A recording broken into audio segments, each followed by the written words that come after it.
This is Kevin Burleson, and he played in the NBA for just one season as a member of the Charlotte Bobcats, which was during the 05-06 season. That team was terrible, as they finished the regular season with a 26-56 record. As you can imagine, you would have to play pretty poorly to be unable to retain a roster spot with that squad. Well, that's exactly what Kevin Burleson did, as he missed an astonishing 35 straight shots. To be fair, this was over a 2-month stretch with very limited minutes. But regardless, he took aim, launched away, and came up completely dry 35 straight times. For some perspective, let's assume Burleson's actual field goal percentage was the league average of 45%. If this was the case, the odds of him missing 35 shots in a row is precisely 0.000004%. Or in other words, 1 in 22,641,861. This is roughly 730 times less likely than getting a royal flush in a single hand of Texas Hold'em. LeBron James consistently gets clowned on for being a bad free throw shooter. He's airballed quite a few free throws throughout his NBA career, and he is regularly shooting well below the league average efficiency from the charity stripe. But let's be honest, he's not that bad of a foul shooter. For example, a real terrible foul shooter is the Hall of Famer and NBA champion Ben Wallace.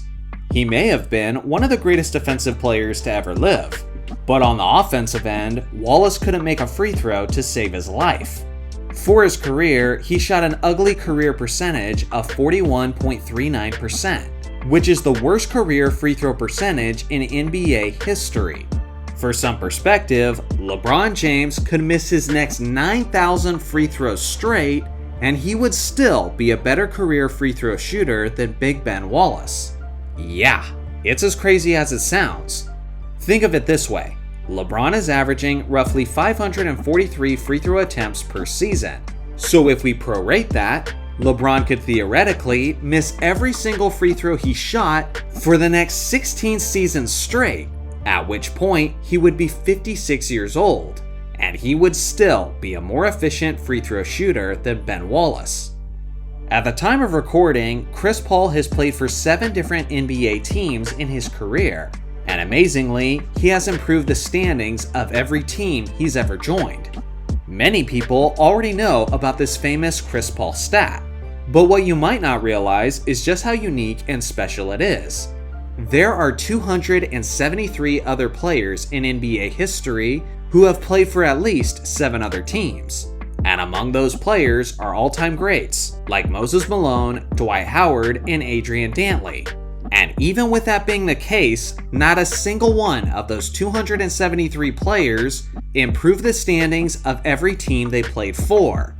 In a sense, Chris Paul is the ultimate journeyman, as he is the only player in NBA history to play for at least 7 teams and improve every single one of those teams. To many people, the 95-96 Chicago Bulls are the greatest NBA team of all time. That group was led by Michael Jordan, Scottie Pippen, and Dennis Rodman, and finished the regular season with a 72-10 record, which is still the greatest regular season record for a championship team. This specific season was also a special one for the team aesthetically, as it was the year that they introduced their iconic black jerseys with the pinstripes. As someone who grew up watching basketball in the 1990s, there was something really special about the Bulls' alternate black jerseys, even though they became absolute trash whenever they played in them. Yep, you heard that correctly. There must have been something about those uniforms that just didn't vibe with the team. MJ actually grew to hate those jerseys and viewed them as bad luck, because they had a terrible record in them. In that 95-96 season, the Bulls were 5-5 in their black pinstriped jerseys, and they were 67-5 in everything else. That means that if the Bulls never wore their black jerseys and maintained their level of play in their reds and whites, then they would have finished that season with an astonishing 76 wins and 6 losses, easily besting the Warriors' 73-9 record. We all know the Dream Team dominated professional international basketball to an extent that no other team has ever done before. But nothing will sum up the extent of that domination better than this fact. The head coach of Team USA was the Hall of Famer Chuck Daly, and throughout their entire gold medal run in the 1992 Summer Olympics, Daly never once called a timeout. 8 total games against 8 countries, who were all giving it their best shot against the United States. And even with this being the case, Chuck never felt nervous enough to bother calling a timeout even once. Alvin Robertson was a 6'4" shooting guard who played in the 1980s, and he was simply one of the greatest defensive players in the history of the game, as he won the Defensive Player of the Year award in 1986. He was skilled in so many ways, but his specialty was his unbelievable pickpocket skills. If he didn't have such a short NBA career due to injuries, then he likely would have finished his playing days as the all-time leader in steals. One of the impressive things that he did was get a whopping 10 steals in a single contest. To put that in perspective, Chris Paul is second all-time in total steals, and he led the league in that category 6 times in his career. And yet, he's never had a single game where he reached 10 steals. Alvin Robertson didn't just do it once, twice, or 3 times, but he had 4 games in his career where he finished with 10 steals. This is truly one of the most stunning defensive facts that I've ever heard. For obvious reasons, Michael Jordan is one of the richest athletes in basketball history. But one of the most stunning aspects about MJ's earnings as a player is that he was one of the league's highest paid players while he wasn't even playing. So essentially, Michael Jordan retired for the first time in the summer of 1993 and decided to follow another dream of his by playing minor league baseball. Due to this, MJ missed the entirety of the Bulls' 93-94 season.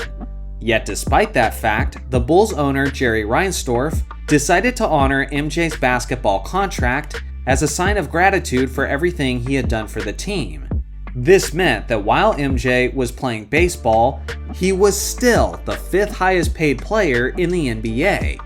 That Bulls team managed to win 55 regular season games and make it all the way to Game 7 of the Eastern Conference semifinals, while the guy who was taking the biggest chunk of their salary cap was playing another sport entirely.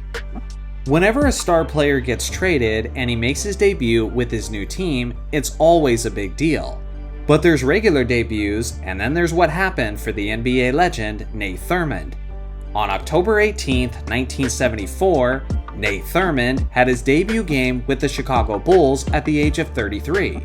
They defeated the Atlanta Hawks 120-115, and in that contest, Thurmond had 22 points, 14 rebounds, 13 assists, and 12 blocks on 67% shooting. That's right, he had a quadruple-double in his very first game with his new team, making him one of only 4 players in NBA history to ever achieve the quadruple-double. The craziest part is that this was the twilight phase of his career, but it was only the second season in league history that the NBA had officially tracked blocks and steals, which means that Nate Thurmond likely got more quadruple-doubles before this, but unfortunately they didn't count. These are just some of the crazy facts in my deep catalog of NBA facts videos, so check those out if you'd like to hear more. Now it's your turn. What are some NBA facts that you'd like to share with the rest of us? I look forward to hearing your thoughts in the comment section below. Thanks for watching as always, make sure to like and subscribe for more basketball content, and I'll see you guys in the next video.